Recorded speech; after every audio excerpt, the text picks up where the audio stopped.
எங்க ஐயா சிரிச்சா சீனி கரும்பு. சின்ன பிள்ளையும் அவர் விரும்பும்.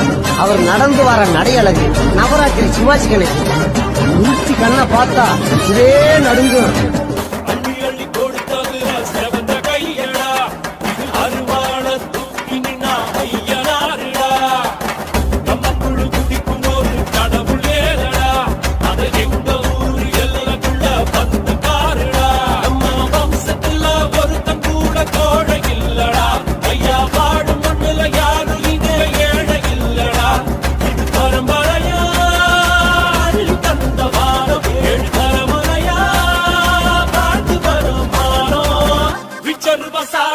Itu